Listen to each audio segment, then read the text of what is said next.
29 number प्रश्न देखिए, कहता है कि 31/3/2022 को समाप्त होने वाले वर्ष के लिए भागलपुर पुस्तकालय का आगम और शोधन खाता निम्नलिखित है। रिसीट एंड पेमेंट अकाउंट आपको दिया गया है और इससे आपको कहता है आय व्यय खाता बनाइए। अंत में कहता है आय व्यय खाता बनाइए, जिसमें आपको कुछ सूचना दी गई है, अतिरिक्त सूचना एडजस्टमेंट के रूप में। तो यहाँ ध्यान दीजिए, जैसे कि पहले से पढ़ते आए हैं आप लोग कि प्राप्ति भुगतान खाता में सिर्फ नगद लेन देन लिखे जाते हैं, और चाहे अगला वर्ष हो, पिछला वर्ष हो, वर्तमान वर्ष हो, किसी भी वर्ष का हो आइटम लिखा जाता है और सिर्फ नगद लिखा जाता है। आयगत हो चाहे पूंजीगत हो लिखा जाता है, ठीक है। लेकिन जब हम प्राप्ति भुगतान खाता से आय व्यय खाता बनाएंगे तो आय व्यय खाता बनाते समय प्राप्ति भुगतान खाता में जो आयगत और पूंजीगत दोनों मदें होती है, उसमें से पूंजीगत मद को छोड़ देंगे, सिर्फ आयगत मद लिखी जाएगी, ठीक है। दूसरी बात, प्राप्ति भुगतान खाता के डेबिट साइड में सामने में बुक होगा आपके, उसमें गौर से देखिए कि प्राप्ति भुगतान खाता के डेबिट साइड में प्राप्ति लिखा है और क्रेडिट साइड में भुगतान लिखा है।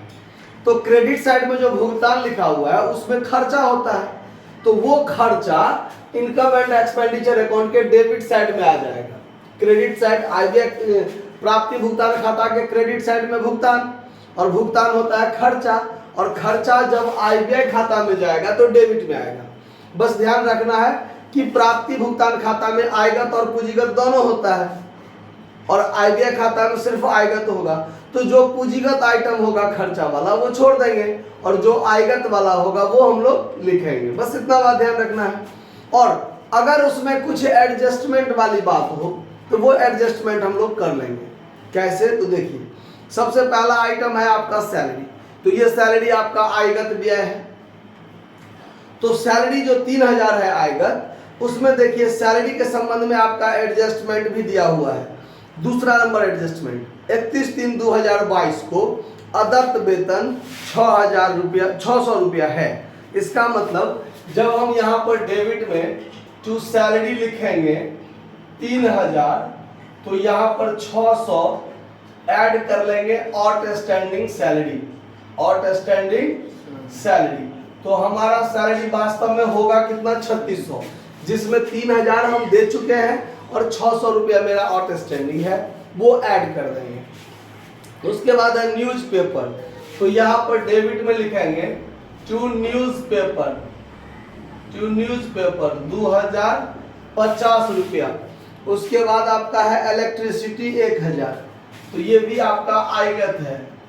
टू इलेक्ट्रिसिटी कितना है? इलेक्ट्रिसिटी 1000 रुपया, तो वो 1000 रुपया डाल दीजिए।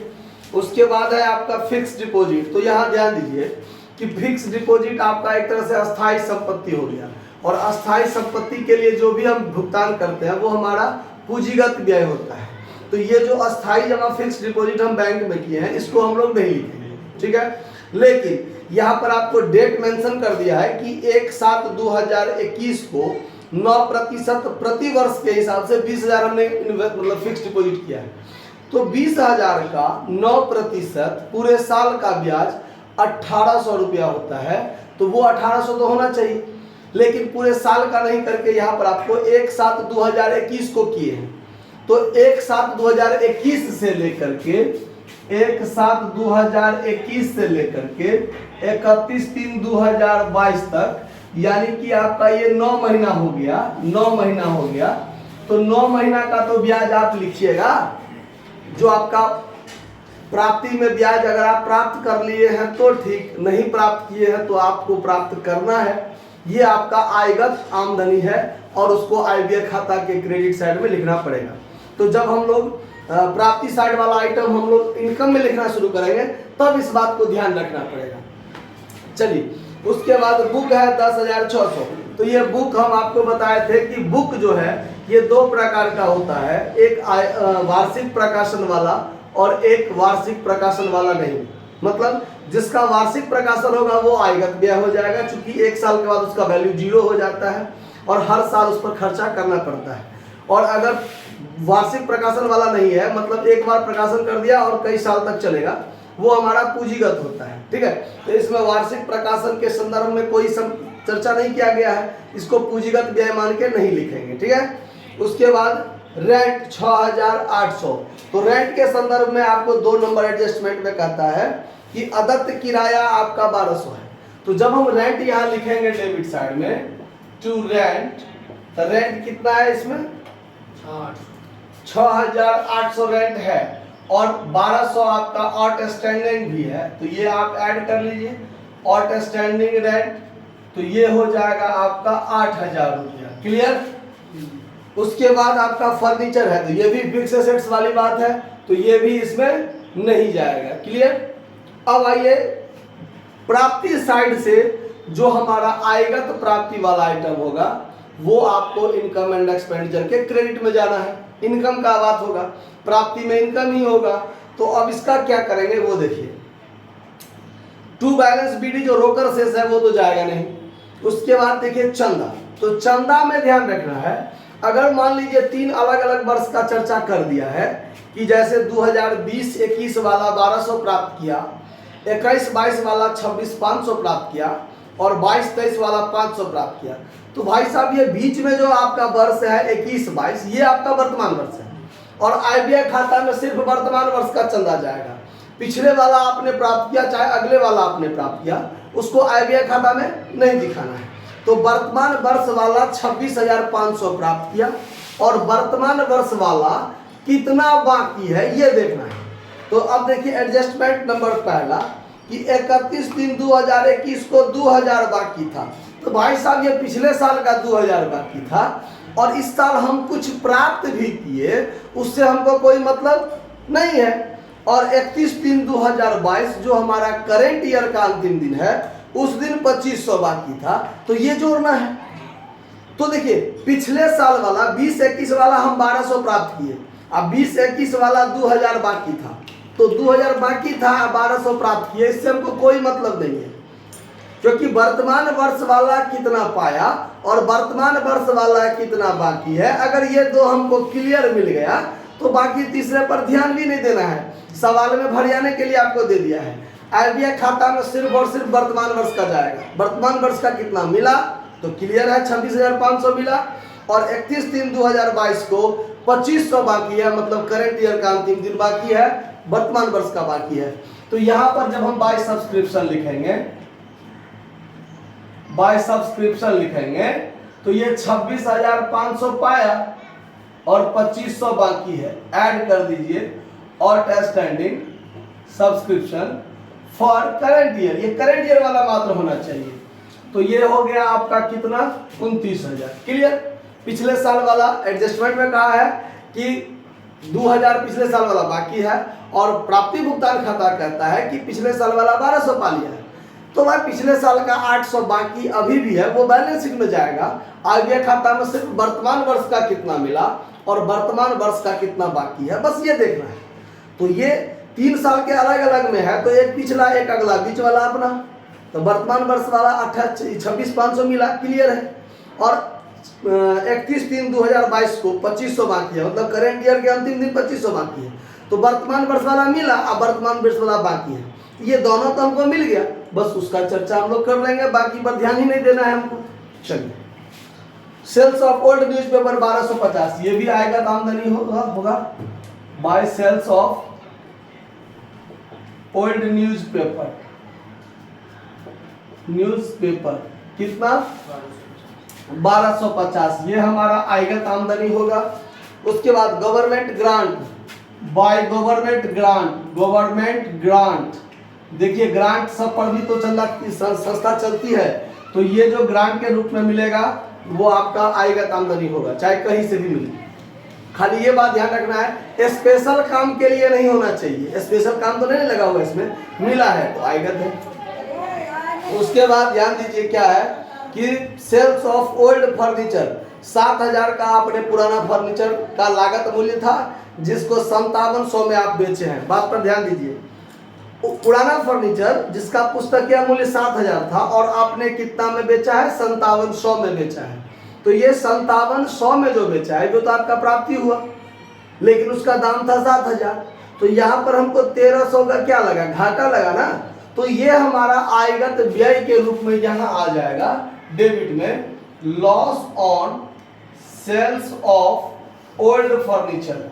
ओल्ड फर्नीचर 7000 में से 5700 घटा दीजिए तो 1300 आपको लॉस लगा, वो 1300 लिखाएगा।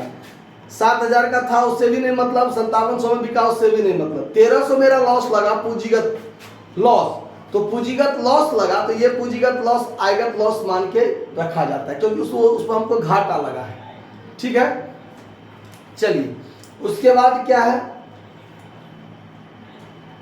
अस्थाई जमा पर ब्याज 450। देखिए यहां पर bye interest on fix deposit, interest on fix deposit 450 आपने प्राप्त किया, प्राप्ति भुगतान खाता कहता है। लेकिन आपका प्राप्ति भुगतान खाता यह भी कहता है कि आपने जो 20,000 रुपया फिक्स डिपॉजिट किया था 9% ब्याज, तो आप एक साथ को किया था और अंतिम दिन तक 9 महीना का आपको ब्याज मिलना चाहिए।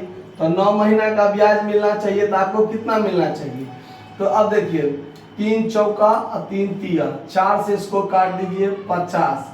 तो अब हो गया कितना,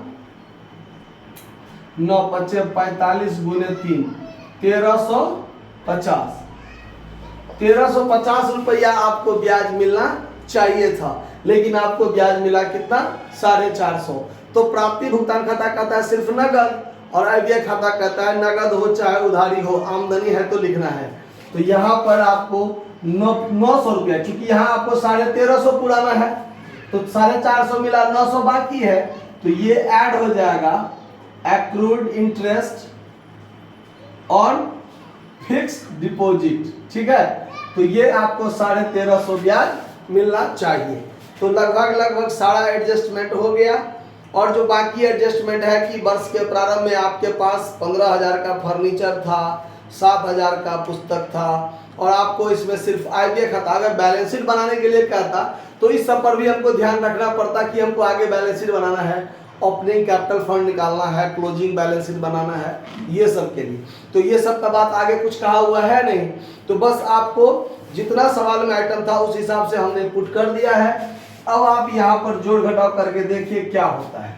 तो अगर आप इसमें क्रेडिट को जोड़ते हैं तो देखिए 29,000 प्लस 1250 प्लस 10,000 प्लस 1350, तो 41,600 रुपया आपको हुआ क्रेडिट का जो 41,600।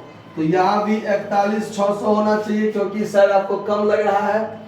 तो इसमें से आप घटाइए 3600, फिर 2 1 3,000 और 3 8 11,000, 8 2 10 1 11 11 11 1 12, तो 12,350 यही हुआ ना, 12,350। तो 25,650 है, 25,650। इसमें कितना होता है, 24,850। कहीं कोई आइटम छोड़ तो नहीं दिए ना।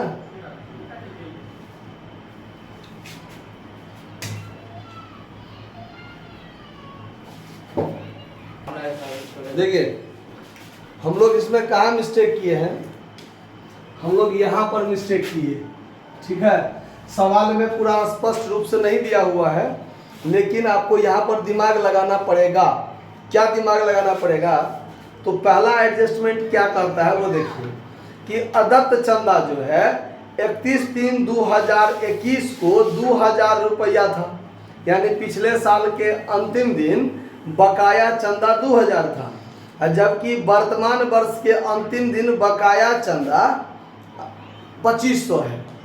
तो ये बात जो है, चंदा आपको दिया हुआ है अलग अलग, चंदा आपको एक ही में तो नहीं दिया हुआ है। अगर चंदा एक ही में दिया रहता तो हम लोग पिछले साल वाला 2,000 पूरा प्राप्त किए रहते, तो पूरा घटा लेते, लेकिन सो तो काम नहीं किया हमने, है ना, क्योंकि चंदा अलग अलग दिया हुआ है। तो यहाँ पर आपको निकालना पड़ेगा कि वर्तमान वर्ष का बकाया चंदा वास्तव में कितना। वर्तमान वर्ष का बकाया चंदा 2500 का 2500 नहीं है। क्यों नहीं है? तो यहाँ देखिए 31/3/2021 को 31/3/2021 को 2000 बाकी था और वर्तमान वर्ष के दौरान 2000 हम प्राप्त कर लिए। वर्तमान वर्ष के दौरान 1200 कितना कर लिए? प्राप्त कर लिए। तो 2000 बाकी था, 1200 प्राप्त कर लिए। तो पिछला वर्ष वाला वर्तमान वर्ष के अंतिम दिन तक कितना बाकी रहा? 800 ना, 800 ना। मतलब कि पिछले साल 2000 बाकी था, वर्तमान वर्ष में 1200 प्राप्त कर लिया पिछले साल वाला। तो पिछले साल वाला ये जो हमारा वर्तमान वर्ष है उस दिन के अंतिम दिन तक, मतलब वर्तमान वर्ष के अंतिम दिन तक पिछला साल वाला 800 बाकी है। और जबकि दिखा रहा है कि वर्तमान वर्ष के अंतिम दिन आपका 2500 चंदा बाकी है, 2500 चंदा बाकी है। तो उस 2500 में 800 तो पिछले साल वाला बाकी है। तो वर्तमान वर्ष वाला बकाया चंदा कितना होगा? 1700 ना होगा, क्योंकि वर्तमान वर्ष का बकाया 1700 और पिछले साल का बकाया 800। तो दोनों मिला के वर्तमान वर्ष के अंतिम दिन बकाया कितना हो गया? 2500 हो गया। तो उस 2500 में 800 तो पिछले साल वाला बाकी है, तो वर्तमान वर्ष वाला बाकी कितना? तो 1700 ना। बस यहीं पर हम लोग मिस्टेक किए थे, इसीलिए हम लोग आंसर में जाके फंस गए। तो यहाँ पर क्या करना पड़ेगा? तो यहाँ पर मात्र 1700 जोड़ना पड़ेगा। तो अब आप इसको जो जोड़िएगा तो क्या हो जाएगा? बदल जाएगा ये सब। तो ये हो जाएगा 26 1 27 1 28,200। समझ में आया बात? ये चीज समझे कि वर्तमान वर्ष के प्रारंभ में यानी पिछले वर्ष के अंतिम दिन 2000 बाकी था। वर्तमान वर्ष के दौरान इस 2000 में से 1200 प्राप्त कर लिया। तब पिछले साल वाला 800 अभी तक बाकी है और अभी तक कुल मिलाकर 2500 बाकी है, ये कह रहा है। तो अभी तक जो वर्तमान में 2500 बाकी है उसमें 800 तो पिछले साल वाला बाकी है। तो वर्तमान वर्ष वाला कितना बाकी है? 1700 बाकी है। और इसमें क्या होगा? सिर्फ वर्तमान वर्ष वाला होगा, तो इसमें मात्र 1700 ही ऐड होगा ना। सवाल में स्पष्ट क्लियर नहीं था, बाद में ये आपको दिमाग लगाने वाला बात ज़्यादा था, जो हम लोग नहीं लगाए, हल्का रूप से ले लिए। चलिए अब इसको जोड़िएगा तो ये सब चीज़ बदल जाएगा। तो 28,000 आपको 200 हो गया, 1250, फिर है आपको 10,000, फिर 1350। तो ये हुआ 40,800, 40,800। यहाँ भी 40,800 और इस 40,800 में से आपको घटाना है 3600 माइनस 3600 माइनस 8 2 10 10 1 11 11 12,350 12,350। तो 24,850 आपका आंसर निकल जाएगा, 24,850। तो ये हो जाएगा आपका टू सरप्लस, जो कोस्ट में हो जाएगा आपका excess of income over expenditure, ठीक है। समझ में आया बात कि दिक्कत हुआ? तो ये चीज को ध्यान रखना है कि वर्तमान वर्ष वाला 2500 बाकी है, कि वर्तमान वर्ष में के अंत में जो पूरा बकाया है उसमें पिछले वाला भी तो बकाया शामिल होगा, इसीलिए। तो वर्तमान वर्ष वाला कितना बाकी है? 1700 बाकी है, नोट कर लीजिए।